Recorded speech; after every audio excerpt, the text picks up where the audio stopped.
क्या आप universal studio plan कर रहे हैं? Oh my God! मैंने पूरा जापान ट्रिप प्लान किया, मगर यूनिवर्सल स्टूडियो की प्लानिंग, माय गॉड! इतना सारे एक्सप्रेस पास रहते हैं, कौन सा टिकट खरीदना चाहिए, इतना डिफिकल्ट होता है उसे चूज करना। आज की वीडियो में मैं आपको वो सारी इन्फॉर्मेशन देने वाली हूँ जो कि आपको यूनिवर्सल स्टूडियो पास खरीदने से पहले होनी चाहिए। काफ़ी एक्सपेंसिव होता है यूनिवर्सल स्टूडियो का पास, तो ऐसा नहीं है कि हमने गए और टिकट ले लिया and then we are done. हमें बहुत सारी चीज़ों को इवैल्यूएट करना पड़ता है, राइड्स देखनी पड़ती है और हमारे लिए कौन सा वर्क होगा वो देखना पड़ता है। आपके साथ बच्चे हैं तो कौन सा एक्सप्रेस पास आपको बेटर रहेगा, सीनियर सिटीजन है, अगर आप यंग हैं और एनर्जी है तो कौन से राइड्स का पास आपको लेना चाहिए। आज का वीडियो आपके लिए बहुत ही हेल्पफुल होने वाला है क्योंकि मैं इसमें बहुत सारी चीज़ें कवर करने वाली हूँ, जैसे कि आपको कहाँ से टिकट लेना चाहिए, ऑब्वियसली एक्सप्रेस पास कौन सा लेना चाहिए। अगर आपने एक्सप्रेस पास नहीं लिया है तो वो कौन से तरीके हैं जिससे आप क्यू अवॉइड कर सकते हैं। पूरी क्यू तो नहीं अवॉइड कर सकते बट लॉन्ग क्यूज अवॉइड कर सकते हैं। और इसके अलावा क्या टाइमिंग्स है, कब जाना चाहिए, कौन सा डे बेटर रहेगा वहाँ पे चूज करने के लिए, क्या हमें 1-2 महीने पहले एडवांस में उसकी बुकिंग करनी चाहिए या ऑन द स्पॉट बुकिंग करना बेटर रहता है।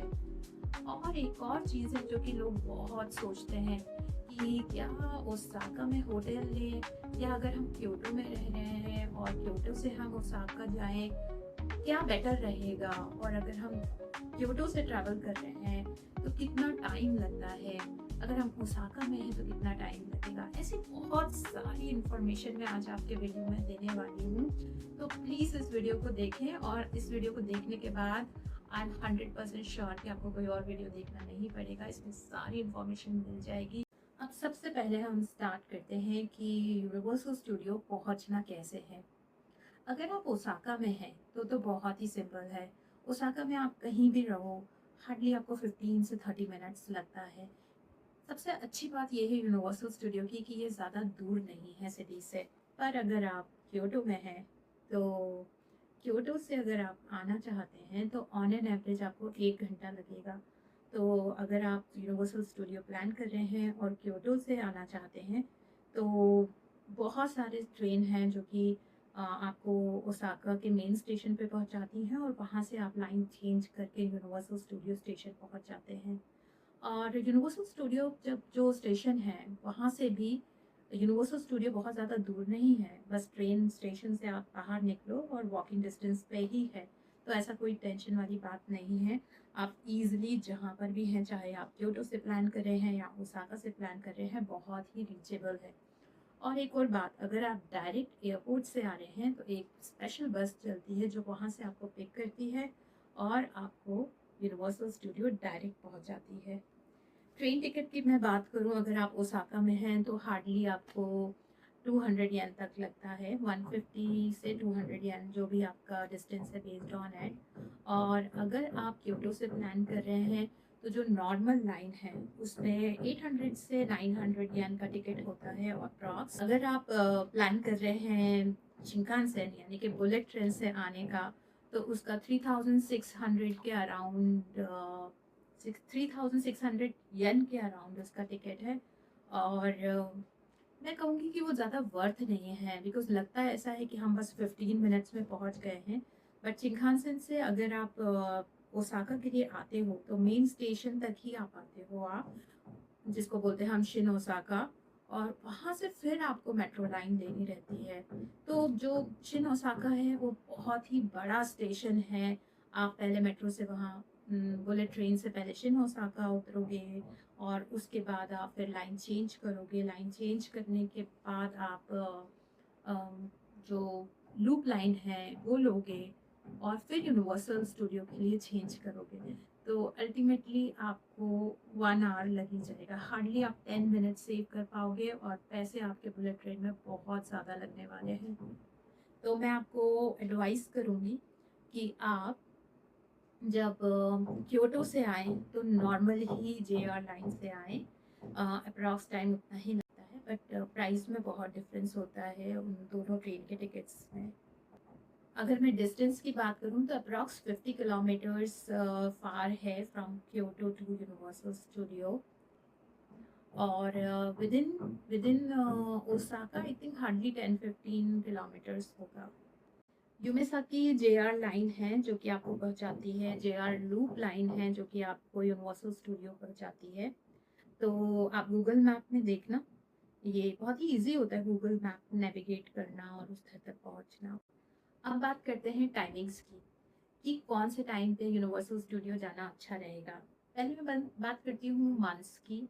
तो September is the lowest crowd month. और अगर आप पीक सीजन में जा रहे हैं मार्च अप्रैल में, जो कि सकुरा चेरी ब्लॉसम वाला सीजन होता है, या फिर लेट अक्टूबर जो कि फॉल का वेदर होता है, तो ऑब्वियसली जितने भी टूरिस्ट सीजन है वहाँ पर बहुत ज़्यादा क्राउड रहता है। और इसके अलावा अगर कोई से हॉलीडे हैं, बच्चों के हॉलीडे चल रहे हैं, या ऑफ कोर्स जो गोल्डन वीक होता है उनका लेट अप्रैल में, बिल्कुल मत जाना क्योंकि नॉर्मल में ही इतना क्राउड होता है। लोकल जापानीज बहुत विजिट करते हैं, मतलब ऐसा नहीं है कि सिर्फ बाहर के ही टूरिस्ट आ रहे हैं। लोकल जापानीज लोग भी उसको बहुत विजिट करते हैं। पूरा जो यूनिवर्सल स्टूडियो है यंग क्राउड से भरा हुआ रहता है, बच्चों से भरा हुआ रहता है। तो अगर आप प्लान कर रहे हो तो कोशिश करो, जैसे आपने अगर एक वीक का प्लान करा हुआ है जापान का, तो पिक कर लो आप कि ट्यूसडे वेडनेसडे थर्सडे, ये 3 दिन में से आप कोई सा भी एक डे पिक कर लो, उसी के अकॉर्डिंग प्लान करो। और टाइमिंग्स वैसे ऑफिशियल टाइमिंग्स मॉर्निंग में 8 o'clock से रहता है, डिपेंड करता है, कभी 9 o'clock रहता है। तो आप जब भी आप विजिट करें तो एक बार ऑफिशियल टाइम ज़रूर देखें। वैसे 9 AM से लेट 10 PM और 9 PM तक रहता है, ये चेंज होता रहता है बेस्ड ऑन सीजन और पीक आवर्स हैं या नहीं है, सॉरी पीक सीजन है या नहीं है। तो अगर पीक सीजन होता है तो वो थोड़ा सा जो विंडो है उसको बढ़ा देते हैं।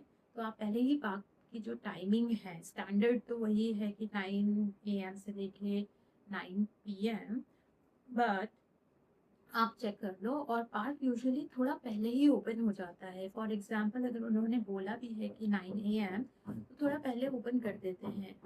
अब हम बात करते हैं कि अगर हमें अपना पूरा टाइम सेव करना है तो क्या करना चाहिए। सबसे पहले तो आपको अपना पार्क में जल्दी एंट्री करनी चाहिए।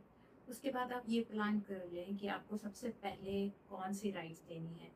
तो उनकी ऐप आप इंस्टॉल कर लो, क्योंकि जैसे ही आप ऐप इंस्टॉल करते हो आपको सारे राइड्स का वेटिंग टाइम पता चलता होता है। अगर कोई रिजर्व एंट्री है तो आप अपना वहाँ पे रिजर्व कर सकते हो। आपका एरिया टाइम एंट्री है, वहाँ पर आप बहुत सारी इन्फॉर्मेशन है जो कि आप उनकी एप्लीकेशन से देख सकते हो। तो सबसे पहला रिकमेंडेशन है कि आप ऐप डाउनलोड करो, उसका मैप अच्छे से देखो। आप मैप में फिगर आउट करो कि आपके जो मनपसंद राइड्स हैं वो मैप में कहाँ कहाँ पर है, क्योंकि आप उसी के अकॉर्डिंग अपना रूट प्लान कर पाओगे। और ये बहुत इंपॉर्टेंट स्टेप है, बिलीव मी। पार्क इतना बड़ा है, अगर आपने ये प्लानिंग नहीं करी तो आप जैसे ही प्लान पार्क में एंट्री करोगे आपको एकदम लॉस्ट फील होगा कि मुझे अब कौन सी राइड लेनी चाहिए, कौन किस तरफ मैं जाऊँ, ये सारे क्वेश्चंस आपके माइंड में आएंगे। तो आप पहले ही जो आपने 4 राइड्स चूज़ करी हुई हैं, जो राइड्स आपने पिक करी हैं, उनको मैप में पहले ही फिगर आउट कर लें कि आपके राइड्स कौन कौन से हैं। और अगर आपने कोई भी टाइम्ड एंट्री टिकट ले रखा है तो आप उसी के अकॉर्डिंग प्लान करो कि मैं क्या राउट बनाऊं जिससे मैं अपना टाइम्ड एंट्री जाऊं। तो इससे क्या होगा, आपका बहुत सारा एनर्जी सेव होगा।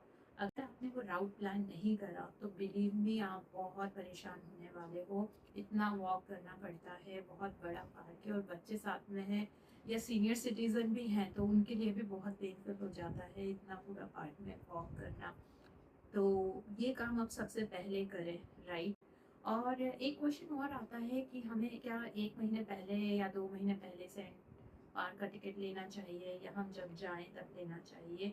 तो मेरा एक एडवाइस है कि अगर आप ऐसे सीज़न में जा रहे हैं जहाँ रेन एक्सपेक्ट करते हैं, तो मुझे नहीं लगता आपको पहले से टिकट लेना चाहिए, बिकॉज ऑलरेडी ये इतना एक्सपेंसिव टिकट होता है।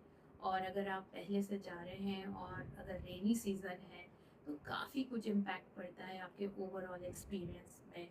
तो एक एक दिन मैंने अपना जो टिकट लिया था वो जस्ट एक दिन पहले लिया था, तो ज़्यादा फ़र्क नहीं आता है। थोड़ा सा डिस्काउंट का अगर आप 1 महीने पहले से विंडो देखते हो, तो ऑब्वियसली अगर आप ऐसा सीज़न में जा रहे हैं जहाँ पे रेन का कोई इतना ज़्यादा चांसेस नहीं है, तो आप पहले से अपनी प्लानिंग करो, पहले से अपना टिकट लो, थोड़ा सा प्राइस का फ़र्क आता है। बट अगर आप रेनी सीज़न एक्सपेक्ट कर रहे हो या रेन एक्सपेक्ट कर रहे हो, तो आप थोड़ा सा अवॉइड करो पहले लेना। बिकॉज मैं स्प्रिंग सीज़न में गई थी, जो चेरी ब्लॉसम का सीज़न होता है, और उस टाइम पर भी वहाँ पे रेन हो रही थी। मेरा डिज़नीलैंड का अगर आप एक्सपीरियंस देखोगे तो उस टाइम पे बहुत बारिश हो रही थी, पूरा टाइम रेन कोट लिए हुए थे। राइड्स भी, जितनी ओपन राइड्स हैं उनमें ऑब्वियसली रेन हो रही थी, तो कुछ राइड्स बंद हो गई थी। जो ओपन भी थी उतना हम इंजॉय नहीं कर पा रहे थे। तो आप ये सब चीज़ें अपने माइंड में रखो। और फिर मैं जब यूनिवर्सल स्टूडियो के लिए मैंने टिकट लिया, तो वो मैंने एक दिन पहले लिया था। और जितना जैसा भी मेरा फोरकास्ट था या वेदर का, उसको देखकर मैंने एक दिन पहले लिया था। बहुत ज़्यादा फ़र्क नहीं होता, अगर आपके पास डिस्काउंट कूपन अवेलेबल है तो बात बराबर ही बढ़ जाती है। तो इस चीज़ का आप ध्यान रखना, वेदर इज़ वेरी इंपॉर्टेंट। वो पहले ही आप चेक करो और उसके अकॉर्डिंग ही प्लानिंग करना। अब अगर मैं स्पेसिफिकली राइड के एक्सपीरियंस की बात करूँ, तो बहुत सारे राइड्स हैं जो कि बहुत पॉपुलर हैं, जिसमें से हॉलीवुड ड्रीम्स हो गया आपका, जुरासिक पार्क, फ्लाइंग डायनासोरस, और हैरी पॉटर की राइड हो गई, मिनी कार्ट। ऐसे बहुत सारे राइड्स हैं जो कि बहुत पॉपुलर होते हैं। मुझे लगता है जो हॉलीवुड ड्रीम्स है, जो उसका रोलर कोस्टर है, या जो फ्लाइंग डायनासोरस का रोलर कोस्टर है, अगर आपको मोशन सिकनेस की प्रॉब्लम है तो थोड़ा आपको दिक्कत हो सकती है। बिकॉज हाई थ्रिलिंग राइड होती है, रोलर कोस्टर पूरा टर्न करता है, स्पीड भी बहुत होती है। तो अगर आपको मोशन सिकनेस का प्रॉब्लम है तो थोड़ा सा अवॉइड करें। स्पेसिफिकली अगर आपको सर्वाइकल का प्रॉब्लम है या बैक में प्रॉब्लम है तो उनको करें, बिकॉज बहुत जर्क लगते हैं। बाकी जो राइड्स हैं, जैसे कि जुरासिक पार्क, मुझे इतना ज़्यादा मतलब मीडियम सा राइड लगा, वो आप आराम से ले सकते हो। जॉस की राइड बहुत ही कंफर्टेबल राइड है, इवन सीनियर सिटीज़न भी उस राइड को कर सकते हैं। हैरी पॉटर भी सीनियर सिटीज़न कर सकते हैं, बच्चे कर सकते हैं। और हैरी पॉटर तो अमेजिंग राइड है, मतलब इतना कंफर्टेबल राइड है कि मैं आपको क्या बताऊँ। एक अलग ही 3D एक्सपीरियंस है हैरी पॉटर का, तो उसको तो बिल्कुल मिस मत करना, बहुत कंफर्टेबल राइड है। तो जब आप राइड चूज़ करें तो ये चीज़ों का भी आप ध्यान रखें। अगर आपने यहाँ तक ये वीडियो देख लिया है तो आई होप कि आपको ये पसंद आ रहा है, और जितनी इन्फॉर्मेशन मैंने आपको दी है वो अच्छी लगी होगी। अगर आपको अच्छी लगी है तो प्लीज़ इसे लाइक करें, और ऐसे ही जापान ट्रैवल प्लानिंग के लिए मेरे चैनल को सब्सक्राइब करें। मैंने बहुत सारे इन्फॉर्मेशन डाले हैं जो आपकी जापान ट्रिप में बहुत काम आने वाले हैं, तो उनको वॉच करने के लिए मेरे चैनल को सब्सक्राइब करें। और अगर कोई क्वेश्चन है तो अपना आप कमेंट्स में पूछ सकते हैं, I will definitely answer it. और अपना ध्यान रखें, तब के लिए बाय बाय।